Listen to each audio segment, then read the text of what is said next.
Joe Biden is launching a set of new television and digital ads in Texas, Arizona, as well as Florida and North Carolina. So here's a look at the one that's going to run in Texas. I'm thinking of all of you today across Texas. I know the rise in case numbers is causing fear and apprehension. People are frightened, and they're especially worried about their parents, their grandparents, their loved ones who are most at risk. This virus is tough, but Texas is tougher. We can stop the spread, but it's up to all of us to do it. We have to step up and do both the simple things and the hard things to keep our families and our neighbors safe. Wear a mask, wash your hands, stay home if you can, and socially distance when you go out.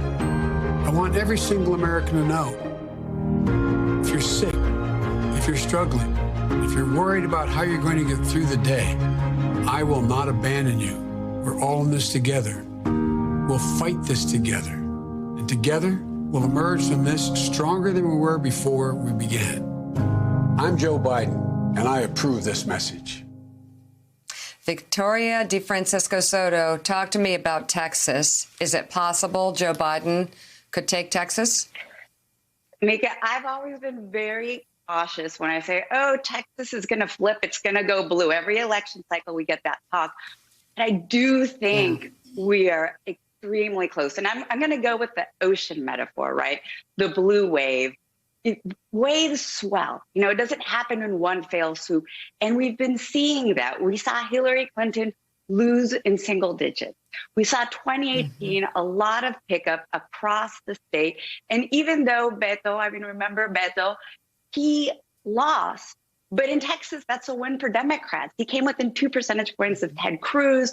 We're seeing the momentum. We're seeing a lot of money coming into these races.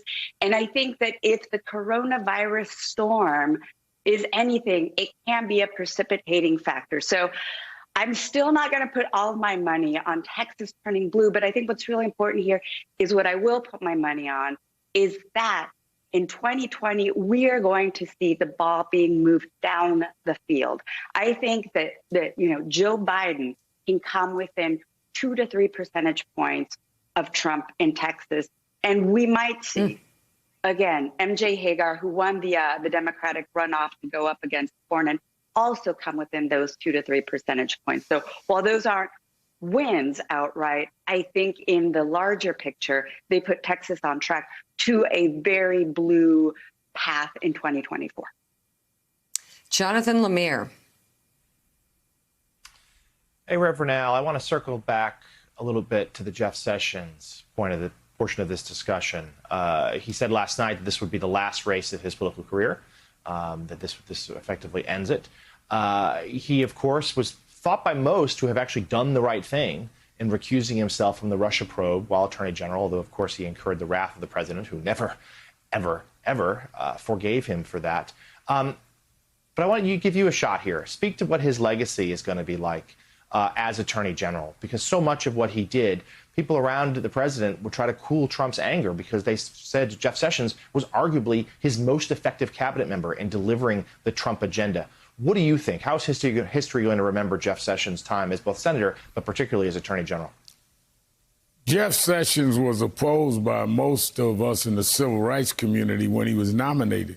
Had a terrible record in voting rights, had a terrible record in terms of dealing with policing and other issues. And once he was confirmed, he met with us, and he told us in the first meeting 2 or 3 weeks after he took the position, he was ending the consent decrees with policing, where there had been a pattern in certain cities of police abuse. He was not going to aggressively fight for voting rights. So his legacy would be that he really turned back the clock on the Justice Department that had began to pursue fighting for better police and dealing with voting rights and all, and that he lost his position with all that he did that was in lockstep with the president, Donald Trump, who wanted to reverse the era of Obama. He was rewarded with being kicked out the door because he did what was right on Russia. Unfortunately, that will be a footnote that he did the right thing, and what would be the major part, in my opinion, is that he was the one that turned the clock back on the Justice Department from where we had advanced from Robert Kennedy to Eric Holder and Loretta Lynch.